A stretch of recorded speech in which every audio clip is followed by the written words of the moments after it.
Civil ড্রেসে আসামি ধরতে পারবে না পুলিশ, যশোরে বললেন স্বরাষ্ট্র উপদেষ্টা।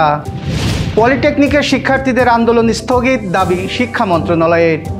আওয়ামী লীগের নিষিদ্ধে যা জানালেন আইন উপদেষ্টা। হাসিনা সরকারের অপরাধের বিচার 100 বছরেও শেষ হবে না, বললেন রুমিন ফারহানা। যশোরের দুঃখ ভবদহের জলাবদ্ধ এলাকা পরিদর্শন করলেন 3 উপদেষ্টা। ফেরেশতা বসিয়ে দিলেও ইসি ভালো নির্বাচন করতে পারবে না, মন্তব্য সাইফুল হকের। শেখ হাসিনা ও টিউলিপকে দেশে আনার প্রক্রিয়া শুরু। নিষিদ্ধ হৃদয়কে খেলাতে নিয়ম পাল্টে ফেলল বিসিবি।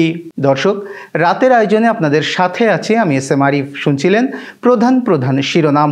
এছাড়াও প্রতিদিনের মতো থাকছে বিশেষ সংবাদ সহ আরও অন্যান্য খবর। বিস্তারিততে যাওয়ার আগে আপডেট খবর পেতে গ্রামের কাগজের ইউটিউব চ্যানেল সাবস্ক্রাইব এবং ফেসবুক পেজ ফলো করে রাখুন। স্বরাষ্ট্র উপদেষ্টা অবসরপ্রাপ্ত লেফটেন্যান্ট জেনারেল জাহাঙ্গীর আলম চৌধুরী বলেছেন, পুলিশের কোনো সদস্য সিভিল ড্রেসে আসামি ধরতে পারবে না। পুলিশের তেলবাজি ব্যবস্থা ফেরানোর চেষ্টা হচ্ছে, এটা বন্ধ করতে হবে। আইন শৃঙ্খলা ব্যবস্থার উন্নয়নে কমিউনিটি পুলিশিং ব্যবস্থাকে জোরদার করতে হবে। তিনি বলেন, জামিনে মুক্ত শীর্ষ সন্ত্রাসীদের নজরে রাখতে হবে। একই সঙ্গে ছাত্র অভ্যুত্থানের সময় লুট হওয়া অস্ত্র উদ্ধারে কাজ করতে হবে। মঙ্গলবার বিকেলে যশোর কালেক্টরেট সভাকক্ষে জেলার সরকারি বিভিন্ন দপ্তরের কর্মকর্তাদের সঙ্গে মতবিনিময় সভায় তিনি এই কথা বলেন। সভায় প্রধান উপদেষ্টার বিশেষ সহকারী অবসরপ্রাপ্ত লেফটেন্যান্ট জেনারেল আব্দুল হাফিজ, যশোর সেনানিবাসের GOC major general JM Imdadul Islam, Khulna বিভাগের ডিআইজি রেজাউল হক, জেলা প্রশাসক আজহারুল ইসলাম, পুলিশ সুপার রৌনক জাহান উপস্থিত ছিলেন। স্বরাষ্ট্র উপদেষ্টা বলেন, পুলিশের তেলবাজি ব্যবস্থা ফেরানোর চেষ্টা হচ্ছে, এটা বন্ধ করতে হবে। আইন শৃঙ্খলা ব্যবস্থার উন্নয়নে কমিউনিটি পুলিশিং জোরদার করতে হবে। মাদক নিয়ন্ত্রণের ব্যাপারে আহ্বান জানিয়ে স্বরাষ্ট্র উপদেষ্টা বলেন, মাদকের বিরুদ্ধে শক্তিশালী অবস্থান গড়ে তুলতে হবে। মাদক বন্ধে অ্যাকশন না নিলে চাকরি থাকবে না বলেও তিনি সতর্ক করে দেন। যশোরের দুঃখ হিসেবে পরিচিত ভবদহের জলাবদ্ধ এলাকা পরিদর্শন করলেন 3 উপদেষ্টা। মঙ্গলবার দুপুরে ভবদহ সুইচ গেট 21 ভেন্ট এলাকা পরিদর্শন করেন স্বরাষ্ট্র মন্ত্রণালয় এবং কৃষি মন্ত্রণালয়ের উপদেষ্টা অবসরপ্রাপ্ত লেফটেন্যান্ট জেনারেল জাহাঙ্গীর আলম চৌধুরী, দুর্যোগ ব্যবস্থাপনা ও ত্রাণ মন্ত্রণালয়ের উপদেষ্টা ফারুক আজম, পরিবেশ, বন ও জলবায়ু পরিবর্তন মন্ত্রণালয় এবং পানি সম্পদ মন্ত্রণালয়ের উপদেষ্টা সৈয়দা রিজওয়ানা হাসান। 3 উপদেষ্টার সঙ্গে সংশ্লিষ্ট মন্ত্রণালয়ের সচিবরা উপস্থিত ছিলেন। পরিদর্শন শেষে ভবদহ কলেজ মাঠে ব্রিফ করেন পানি সম্পদ উপদেষ্টা সৈয়দা রিজওয়ানা হাসান। তিনি বলেন, গতবারের মতো এবার বর্ষায় যাতে জলাবদ্ধ না হয় সেজন্য সেনাবাহিনীর তত্ত্বাবধানে ভবদহ এলাকার নদী খনন কাজ শুরু হবে। জলাবদ্ধতা নিরসনে যেসব সেচ পাম্প কাজ করছে সেগুলো বিদ্যুৎ বিল ইতোমধ্যে 46% কমিয়েছে পল্লী বিদ্যুৎ। এলাকার জন্য কৃষি ব্যাংকের ঋণের সুদ মওকুফের ব্যবস্থাও নেওয়া হয়েছে। পাশাপাশি ভবদহ জলাবদ্ধতা সমস্যার স্থায়ী সমাধান যাতে হয় সে ব্যাপারেও উদ্যোগ নেওয়া হচ্ছে। এবছর কিছু এলাকায় 20,000 হেক্টর বড় হয়, আমরা 17,000 হেক্টর জমি সকলের সম্মিলিত প্রচেষ্টায় আবার ধান চাষের আওতায় আনতে পেরেছি। আমরা আজকে ওই ধান চাষের আনন্দটুকুন যেমন দেখতে এসেছি, একইভাবে ভবদহের মানুষের সাথে কথা হবে। আজকে যদি অল্প কথাই হবে, ভবদহের সমস্যাটার চিরস্থায়ী কি সমাধান করা যায় এটা নিয়ে আমরা চিন্তা ভাবনা শুরু করেছি। 6 দফা দাবির বাস্তবায়ন নিয়ে কারিগরি ও মাদ্রাসা শিক্ষা বিভাগের সচিবের সঙ্গে ফলপ্রসূ আলোচনার পর কারিগরি ছাত্র আন্দোলনের শিক্ষার্থীরা তাদের কর্মসূচি স্থগিত করে ক্লাসে ফেরার ঘোষণা দিয়েছে। 6 দফা দাবি আদায়ে শিক্ষার্থীদের 48 ঘন্টার আলটিমেটামের মধ্যে মঙ্গলবার শিক্ষা মন্ত্রণালয়ের এক বিজ্ঞপ্তিতে এই তথ্য জানানো হয়েছে। বিজ্ঞপ্তিতে বলা হয়, কারিগরি ছাত্র আন্দোলন বাংলাদেশ 6 দফা দাবি বাস্তবায়নের লক্ষ্যে ঢাকাসহ দেশের বিভিন্ন জেলায় সড়ক ও রেল অবরোধ সহ বিভিন্ন কর্মসূচি পালন করে।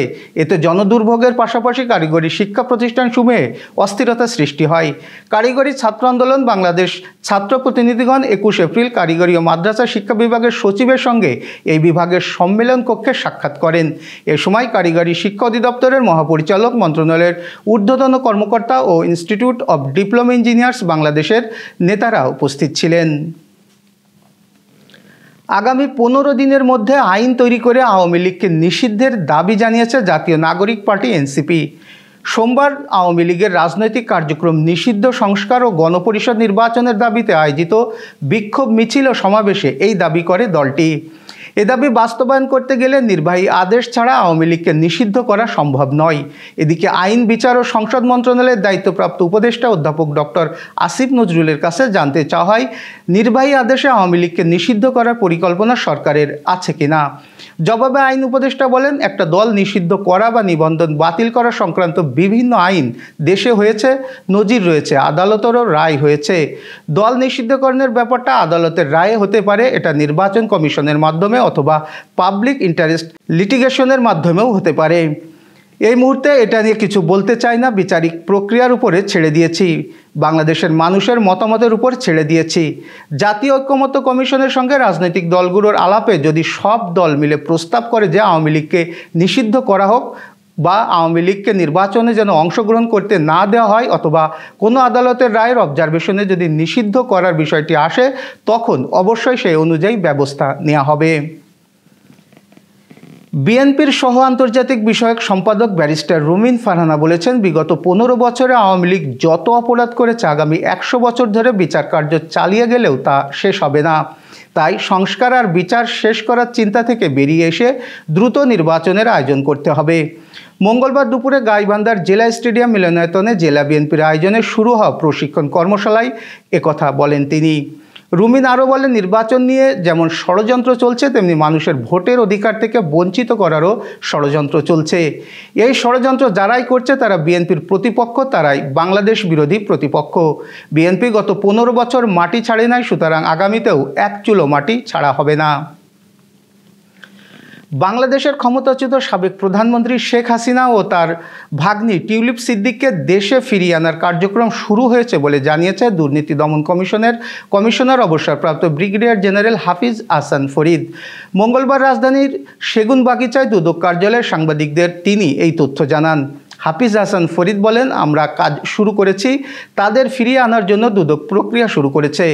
যুক্তরাজ্যের সাবেক মন্ত্রী টিউলিপ সিদ্দিককে দেশে ফেরত আনা প্রসঙ্গে প্রশ্ন করা হলে তিনি বলেন, আমরা এখন থেকে স্বরাষ্ট্র মন্ত্রণালয়ের নথি পাঠিয়েছি, যেটাকে মিউচুয়াল লিগ্যাল অ্যাসিস্ট্যান্ট রিকোয়েস্ট বলে।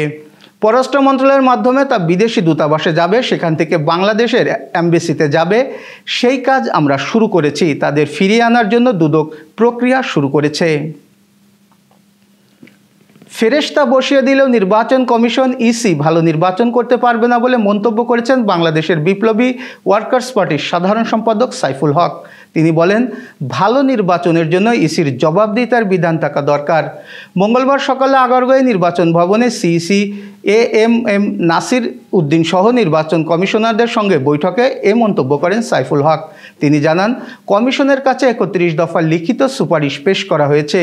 ইসি একটা খসড়া আসনবিধি তৈরি করছে, এখনও পাবলিক করেননি। আমরা বলেছি, একতরফাভাবে ইসি আচরণবিধি চূড়ান্ত না করে রাজনৈতিক দলগুলোর সঙ্গে সলা পরামর্শ করে বিচার বিবেচনা আমলে নিয়ে একটা প্রণয়ন করেন, তাহলে এটা এক ধরনের গ্রহণযোগ্যতা আসবে, কার্যকর হবে।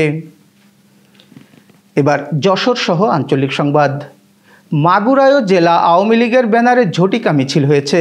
মুখে মাস্ক ও হেলমেট পরে আজ ভোরে মাগুরা 250 শয্যা হাসপাতালের সামনে মহাসড়কে এই মিছিল হয়। আওয়ামী লীগ সরকারের পতনের পরে এই প্রথম মাগুরায় জেলা আওয়ামী লীগের ব্যানারে কোনো মিছিল হলো। মিছিলে 42 সেকেন্ডের একটি ভিডিও সামাজিক যোগাযোগ মাধ্যম ফেসবুকে ছড়িয়ে পড়েছে। ভিডিওতে দেখা গেছে, মিছিলে যারা অংশ নিয়েছেন তাদের সবার মুখে মাস্ক ও হেলমেট, ফলে মিছিলে অংশ নেওয়া কারোর পরিচয় শনাক্ত করা যায়নি। মাগুরা সদর থানার ভারপ্রাপ্ত কর্মকর্তা আয়ুব আলী বলেন, এই ধরনের কোনো মিছিলের বিষয়ে কোনো তথ্য পুলিশের জানা নেই। প্রেস ক্লাব যশোরে মঙ্গলবার সকালে মবিননগর সমবায় শিল্প ইউনিয়ন লিমিটেডের বার্ষিক সাধারণ সভায় প্রধান অতিথি ছিলেন খুলনা বিভাগীয় যুগ্ম নিবন্ধক মোহাম্মদ নুরুন্নবী। এদিকে বেলা 11টায় যশোর রেল রোডে ফারিয়ার সাধারণ সভা ও কমিটি গঠন অনুষ্ঠানে প্রধান অতিথি হিসেবে উপস্থিত ছিলেন সাংবাদিক জাহিদ আহমেদ লিটন।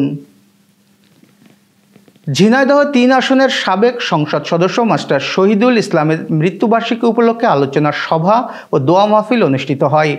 মহেশপুর উপজেলা বিএনপির সভাপতি মেহেদি হাসান রনির সভাপতিত্বে বক্তব্য রাখেন উপজেলা বিএনপির সহসভাপতি তরফদার মাহমুদ তৌফিক দীপু সহ বিভিন্ন পর্যায়ের নেতাকর্মীরা। এবার খেলার সংবাদ। আইসিসির এলিট প্যানেলে স্থান পাওয়া প্রথম বাংলাদেশি আম্পায়ার শরফুদ্দৌলা ইবনে শহীদ সৈকতের সঙ্গে ঔদ্ধত্যপূর্ণ আচরণ করেছে তাওহিদ হৃদয়। ঢাকা প্রিমিয়ার লিগের ম্যাচে এমন অশোভন আচরণের পরে গণমাধ্যমের সামনেও বেফাঁস মন্তব্য করে বসেন জাতীয় দলের ওই ক্রিকেটার। ফলশ্রুতিতে তাকে 2 ম্যাচ নিষিদ্ধ করা হয়, কিন্তু হৃদয়ের দল মোহামেডান বিসিবির কাছে আপিল করতে সে শাস্তি কমে যায়। 2 ম্যাচ নিষেধাজ্ঞা নেমে আসে 1 ম্যাচে। কমে আসা শাস্তি ভোগ করার পর ডিপিএলের সুপার লিগের মাঠেও নেমেছেন হৃদয়, কিন্তু তার শাস্তি কমাতে গিয়ে একটি নিয়ম পরিবর্তন করে বসেছে বিসিবির কোড অফ কন্ডাক্ট অনুযায়ী 4.7 ডিমেরিট পয়েন্টের জন্য ক্রিকেটারদের 2 ম্যাচের নিষেধাজ্ঞা দেওয়া হবে। সেই হিসেবে 7টি ডিমেরিট পয়েন্ট পেয়ে 2 ম্যাচের নিষেধাজ্ঞায় পড়েছিলেন হৃদয়। যদিও পরে আবেদনের পরিপ্রেক্ষিতে 4 ডিমেরিট পয়েন্ট তুলে নেওয়া হয়, ফলে 1 ম্যাচ নিষেধাজ্ঞা কমে আসে তার। Renaissance hospital and diagnostic centre. রেনেসাতেই মিলছে কম খরচে উন্নত সেবা, তাই নিশ্চিন্তে আমাদের সেবা নিন, সুস্থ থাকুন। Renaissance hospital and diagnostic centre, সদর হাসপাতাল মোড়, দরাটানা, যশোর। দর্শক, শেষ করব একটি বিশেষ সংবাদ দিয়ে। ভারতের উত্তরপ্রদেশের আলিগড়ে কিছুদিন আগে ঘটেছিল এক অদ্ভুত ঘটনা। মেয়ের সঙ্গে বিয়ের সব কিছু ঠিক, অনুষ্ঠানের 10 দিন আগে মেয়ে জামাইয়ের সঙ্গে পালিয়ে গিয়েছিলেন মা। এবার ঘটল আরেক ঘটনা। মেয়ের সঙ্গে বিয়ের কথা থাকলেও বিয়ে হলো মায়ের সঙ্গে। উত্তরপ্রদেশের মারাঠের ব্রহ্মপুরী এলাকায় বাসিন্দা 22 বছর বয়সী মোহাম্মদ আজিম। তার বিয়ে ঠিক হয়েছিল শামলি এলাকার বাসিন্দা 21 বছর বয়সী মান্তাসার সঙ্গে। সবই ঠিকঠাক এগোচ্ছিল, কিন্তু অঘটন ঘটল যখন কাজী বিয়ের অনুষ্ঠানে কনের নাম বললেন। বিয়ে পড়ানোর সময় কনের নাম তাহিয়া বলে উল্লেখ করেন কাজী, কিন্তু আজিম তো জানতেন যে কনের নাম মান্তাসা, তখন এই সময় কিছু বলার সুযোগ পাননি। পরে বিয়ে পড়ানোর শেষে কনের ঘোমটা তুলতে আজিম দেখতে পান মান্তাসার সঙ্গে নয়, তার বিয়ে হয়েছে মান্তাসার 45 বছর বয়সী বিধবা মা তাহিয়ার সঙ্গে। এই ছিল আজকের আয়োজন। সাথে থাকার জন্য ধন্যবাদ।